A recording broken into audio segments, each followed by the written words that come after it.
What if the clearest warning about household finances is not a missed payment or a maxed out card, but the money that quietly stops reaching savings each month? That gap can shrink long before a family looks like it is in trouble. And once it disappears, an ordinary car repair can change the next several months. When you look at your own budget, is saving easier, harder, or about the same as it was a year ago? Let me know in the comments, because that simple answer says a lot about how different this economy feels from one household to another. The latest national number helps explain the concern. In June 2026, the personal saving rate was 2.7% of disposable income. In plain language, after taxes and personal spending, Americans collectively left only a small share of income unspent. Personal saving was measured at $646 billion at an annual rate, while consumer spending rose by $65 billion during the month. But this number needs careful handling. It does not mean every American saved exactly 2.7%, and it does not prove that every family withdrew money from a bank account. It is one national average that combines a retired couple using cash, a high earner adding to investments, and a parent paying for a repair. Still, when the rate gets this low, it tells us the country's overall financial margin has become thin. The contrast with 2020 is dramatic. In April of that year, the saving rate briefly reached 33% as shutdowns limited spending and federal relief raised household income. That was never a normal target. Yet it shows how far the situation has moved, from an unusual buildup of cash to a period when much less income remains after spending. So, why are budgets still strained when inflation is lower than at its worst? Because lower inflation does not mean lower prices. It means prices are rising more slowly, or sometimes falling for a month from levels that are already high. In June 2026, consumer prices were 3.5% above a year earlier, including a 3% rise in food and a 4% rise in electricity. Now, there is some relief inside that report. Overall prices fell 0.4% from May after seasonal adjustment, and real average hourly earnings were 0.1% higher than a year earlier. Those are useful signs, but a tiny gain in buying power does not create much breathing room when rent, groceries, insurance, utilities, and transportation take most of the check. A slower climb can still leave you on an expensive step, and this is where the household data become more personal. In the Federal Reserve's 2025 survey, 58% of adults said price changes had made their finances worse. 41% said they reduced saving in response to higher prices, while 16% increased borrowing. People were not responding in only one way. Many traded down, delayed purchases, saved less, or used several of those choices together. Unexpected costs then put that smaller cushion to work. The Fed found that 59% of adults had at least one major surprise expense during the prior year. Vehicle repairs or replacement affected 30%. Home or appliance repairs affected 22%, and major medical costs affected 21%. Those categories can overlap, which is exactly the problem.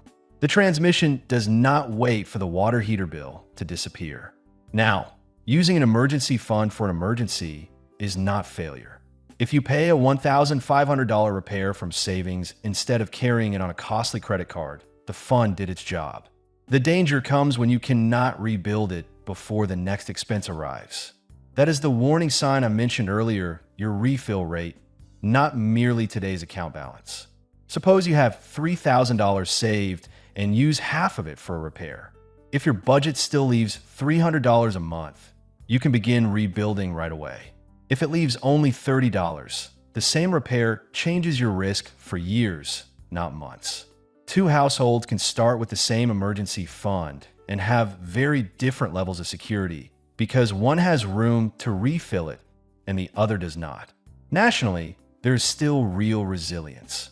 55% of adults told the Fed they had rainy day savings covering 3 months of expenses, and 63% said they could handle a $400 emergency with cash or its equivalent. Also, 73% described themselves as doing okay financially or living comfortably. So this is not a story that every American is broke. At the same time, those averages hide a sharp divide. Among adults with income below $50,000, 4 in 10 could not cover even a $100 emergency using savings alone. 16% of all adults said they had not paid every bill in the previous month. For a household in that position, advice to cancel one subscription can feel disconnected from the size of the actual gap. Once savings stop absorbing the shock, credit often takes over. A repair goes on a card, the new minimum payment reduces next month's cash, and the next expense lands on top of the first. By now, pay later can create the same stacking effect.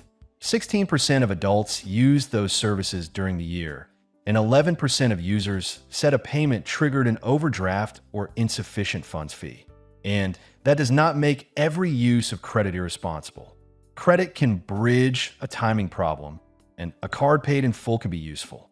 The distinction is whether debt solves a temporary mismatch or covers a permanent monthly shortage. If groceries, utilities, or rent repeatedly require borrowing, future income is already being spent before it arrives. The wider debt picture calls for balance, too. Household debt reached $18.8 trillion in the first quarter of 2026, but the New York Fed said it rose only slightly and delinquency transitions were mostly steady. This is not evidence of a sudden repeat of 2008. It is evidence that a large system can remain stable while individual families lose flexibility one bill at a time. So what can you do if your refill rate is shrinking? Start by separating a one-time emergency from a recurring shortfall. If one unusual bill drains savings, set a realistic automatic transfer, even if it is small, and rebuild without ignoring essential payments. If normal monthly costs are larger than normal income, moving money between accounts will not solve the underlying problem. In that second situation, look at the largest flexible categories first, not just tiny purchases. Review insurance quotes, phone and internet plans, transportation costs, subscriptions, and debt interest. Then check whether you qualify for tax credits, utility assistance, food support, healthcare help, or an income-based repayment option. The exact choices depend on your household, but the goal is the same: create a repeatable gap between income and expenses. Also protect retirement money carefully. Pulling from a retirement account can create taxes, penalties in some cases, and lost future growth, so it should not be treated like an ordinary checking account. Before making that move, compare the full cost and consider speaking with a qualified financial or tax professional. A short-term cash problem should not automatically become a long-term retirement loss. Finally, track 3 numbers for the next 2 or 3 months. Write down essential monthly costs, minimum debt payments, and the amount left for rebuilding savings.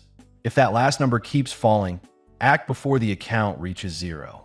A small adjustment made while you still have options is much easier than a desperate decision after the next surprise. Americans are not all draining savings for the same reason, and many are still financially stable. But the 2.7% national saving rate, combined with widespread price pressure and frequent surprise expenses, shows why the cushion feels thinner. Your most useful measure is not whether you had to use savings. It is whether your monthly budget gives you a dependable way to put the money back.